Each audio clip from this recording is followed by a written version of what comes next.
Hello there and welcome back to France. Well, this is kind of new. I said I would probably leave this one alone, but there has basically emerged a new purpose for it, and I'm going to use that, I guess. I'm basically going to update you on what I'm planning to do with this game rather than, well, anything else. And as such, you'll get a schedule and you'll get a regular update on this about once a week. We'll basically, I think I'll just give you guys a week to tell me what I should test out then.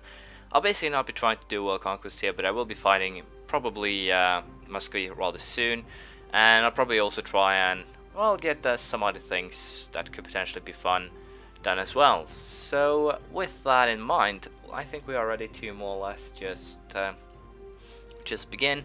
Tell me what you think of the idea, if it's something I should go on with or not. It's basically up to you guys.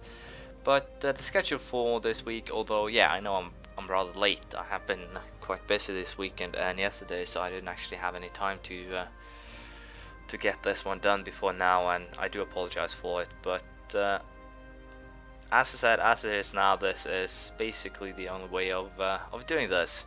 So what I will, as I said, be doing here is most likely just tell you the schedule. You can come with suggestions to what you want me to do and all that. So as it were, let's stop with all the chit chat, and the schedule for this week will basically, I guess, be 2 videos a day: Castille and Connaught Island and Castille games. And other than that, I don't think there will be much. I'll probably try and get another Football Manager video up.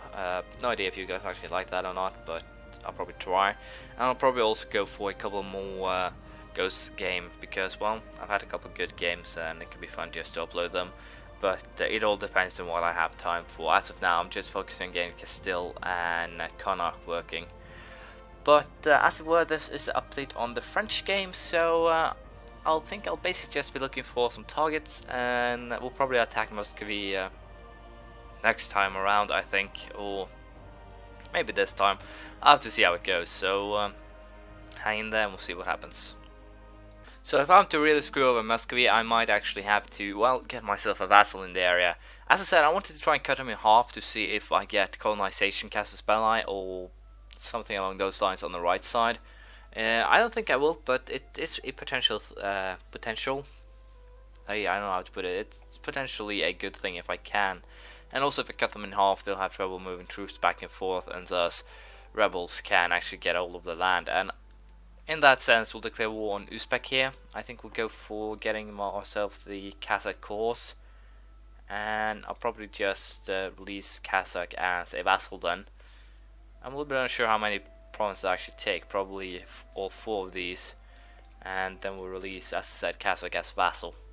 And I'm a little bit unsure if I actually want to take, yeah, I'll see how many of these I can take. Probably just take 1 now and then wait 5 years and then take the remainder, because Kazakh do have quite a lot of cores, so that shouldn't be an issue. But for the time being, we'll just go ahead, declare superiority on Uzbek, and we'll see how this goes. Potentially this could be a negative, in the sense that worst case scenario here is actually that the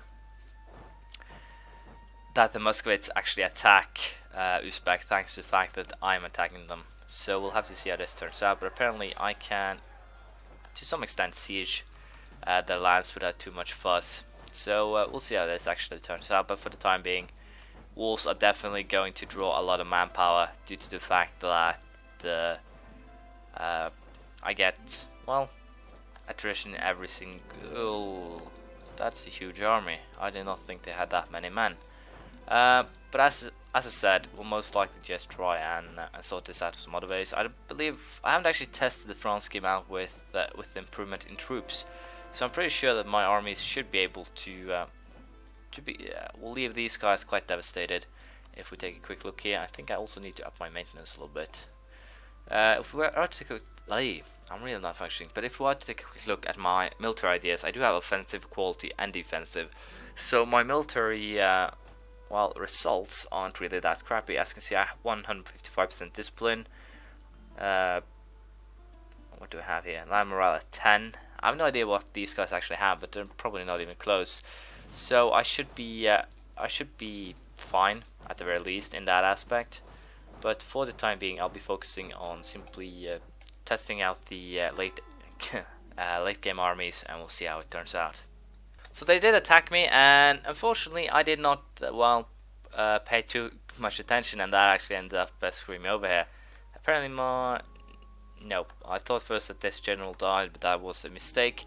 And as far as I know, the event or the achievement, it's all about luck, is still bugged, so there is no real incentive for me here to try and, well, do it. So instead we'll simply go straight for the attack again and see how it turns out when we are on the attacking side rather than defensive. And as you can see, it works out pretty damn well.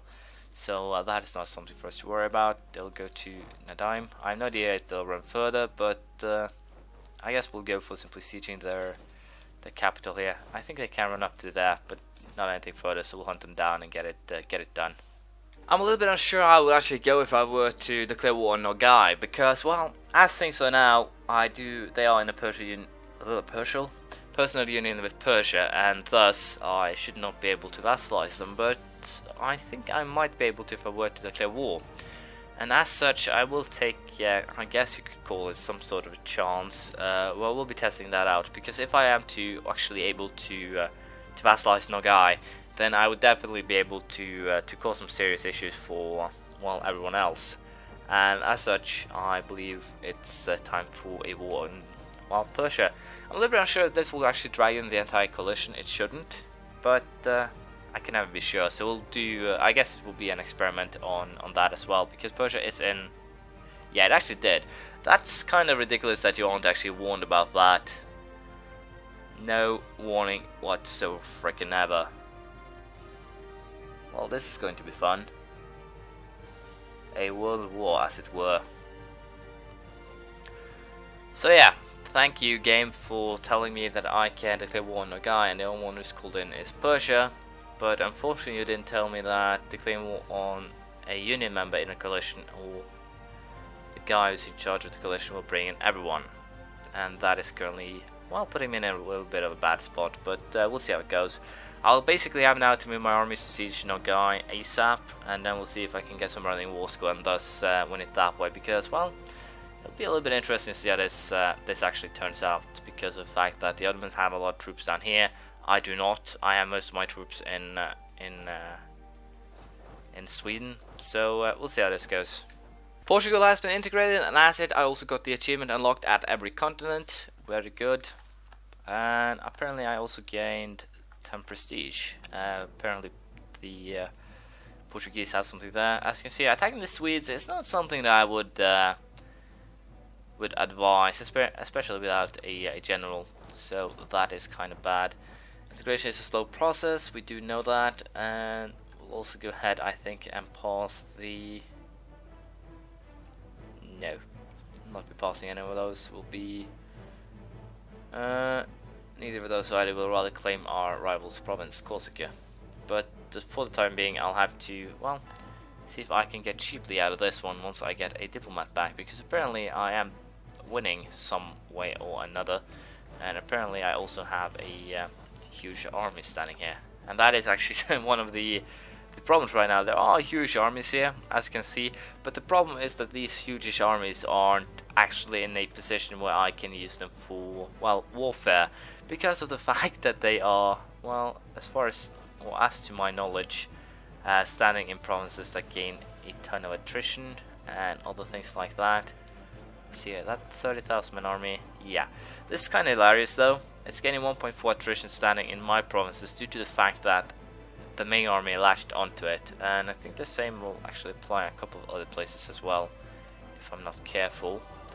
So yeah, I think I can actually just win this coalition basically by fighting battles against the Persia and the military alliance with the Ottomans. It doesn't actually matter, but as you can see here, I can gain a lot of war score by simply attacking the, how should I put this, attacking the lesser nations in terms of military force or military military potential, I guess I could even say, because of the fact that they do not have the same amount of forces that I do, or discipline. I know how to put it seriously, but basically my armies are better, and I can use that to my advantage to simply get the war score that I need to piece out of this, because I'm not interested, let's be honest, I'm not interested in fighting a world war if I'm to prepare for a war against the Aachen, Switzerland, Ulm. I don't get why everyone that joined a colonization or joined the coalition against me. Did I do something very... How the hell did that happen? Oh, it's the integration of Portugal, my bad. When I integrated Portugal, apparently I pissed off the world. And I can actually understand that. I'm wondering how much I'll piss off the world. Well, Colombia actually has been given, but so I might actually go for the annexation there. Colombia, wow, they're actually quite big. But yeah, that's not what was the point here. As you can see, with the integration of Portugal, I do now have quite a lot of land, but everyone do hate my guts even, well, quite a bit. I'm a little bit unsure how this system actually works as of now. I think I'll actually have to boost my relation with Castille and simply go for the annexation of them too, and then we'll see how things stands after that. Length of war, Persian military strength, Persia holds Khuzestan. So, yeah. Let's see here. Persia, French vassal, cannot go for that one. Right, the clear one here was no guys. I'm a little bit unsure if I actually get anything on a guy or not. But as you can see, this shouldn't actually be that much of, or this won't be actually a difficult war. We simply have to win the some battles, and that is basically it for in terms of getting ourselves the victory. So we'll see how it goes. As you can see, it didn't actually take much for me here to be able to force a white peace. I basically just, well, to be honest, I didn't do much. I basically ended up moving my troops into Khuzestan, did a quick siege, and that was basically it. That was all that was necessary in order to me to be able to force a white peace here. I'll just be moving my troops back into, well, I think I can move, yeah, I can force more than a white peace right now. I can potentially force them to give up a claim of 5 or 4. Yeah, as you can see here, didn't really take that much to be able to make things work out as, well, to some extent, as I wanted to. So the coalition ain't actually a problem, because I will be winning most of the battles, and battles are virtually overpowered here. If you can see it from the war score, there are some smaller battles that is basically just 1,000 versus 5,000, something like that. A couple of sea battles too, I believe. It's actually just sea battles that I'm losing on. So that is at the very least something, something to take into, well, the consideration. But coalition battle or coalition wars are basically just, how should I put this? They don't actually add anything to the game, because, well, if you are the smaller party, you'll definitely get crushed. But they won't be able to take that much from you, really. Your country won't be crippled. You can basically rise up again once you feel for it. It's just that you have to stay down a little bit. If you're the bigger party, like I am now, I can virtually end a coalition battle, or coalition war in this case, within the first year of starting it. That is not a joke. This is the first year of starting it. As you can see, it's not that many men more, about 200,000, I guess. But the fact here is that my armies are indefinitely higher when it comes quality-wise to my opponent's armies. The Swedish armies are basically the only armies that are better than mine quality-wise, but my armies and my vassals' armies in quality are better than my opponents, and thus they can't really pose a threat to me, even though it should be an equal fight here, because, well, as you can see, they are sieging a lot, but that's basically it. They're sieging, they can't win battles, and thus in a coalition war like this, battles are king. They can't win, and that's the end of it. So I will go ahead and make the piece that I want here, simply force them to give up some cores. I'm a little bit unsure if I can actually force them to do anything else. Apparently not. Not that I'm that interested either, but as you can see, kind of interesting how the mechanics, or how bad the mechanics really are. Is it Persians that are giving up their cores there? Yeah, well, that's fun. But even so, as I was saying here, coalition wars don't really add too much to the game, at least for me right now, because you can't get too much, you can't do too much. And if you want to see what happens once I actually integrated Portugal, this is the end result.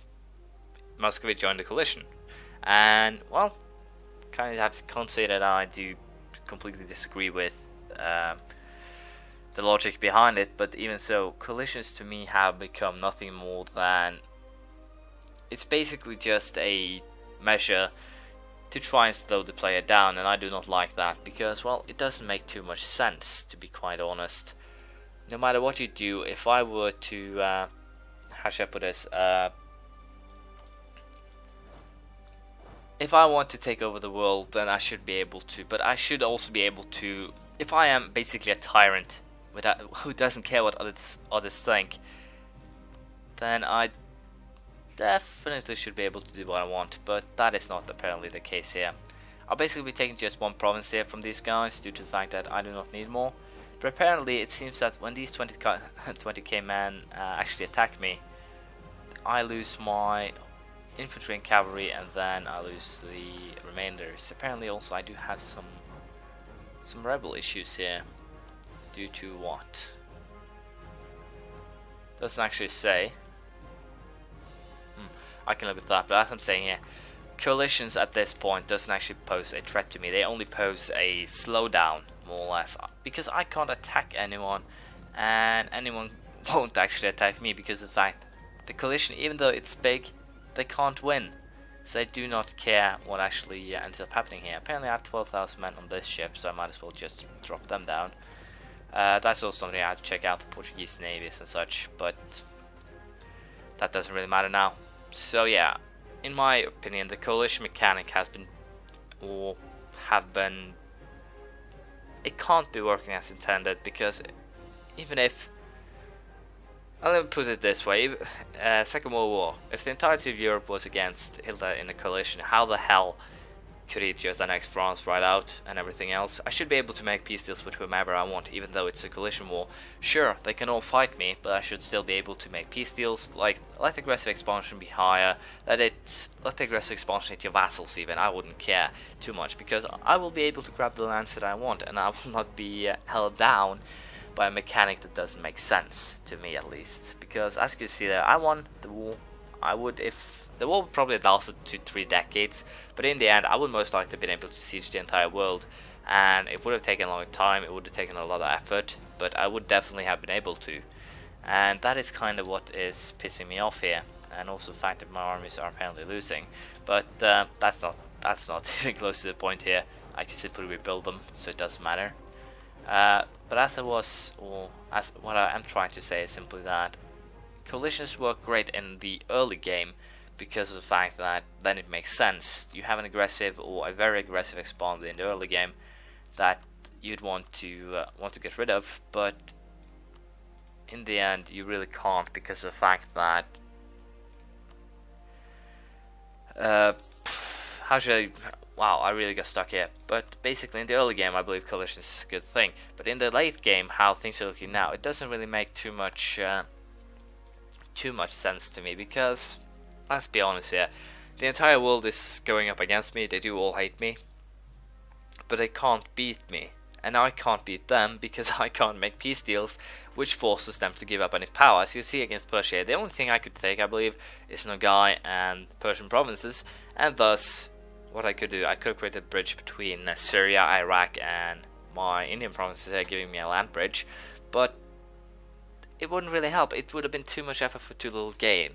And, well, I guess most of you will say, then simply mind your aggressive expansion. Well, I could do that, but that means that I would be taking one province every 5 years. That's the truth of it. When you become this big, that's how harsh aggressive expansion really is. I should have showed you with just the province I took from Uzbek, but, well, I guess I'll stop my whining here. Feel free to comment on this, tell me if you think my views on this are heretical or not, and hopefully you have enjoyed this, well, back to France thing. I'll see you around. Bye.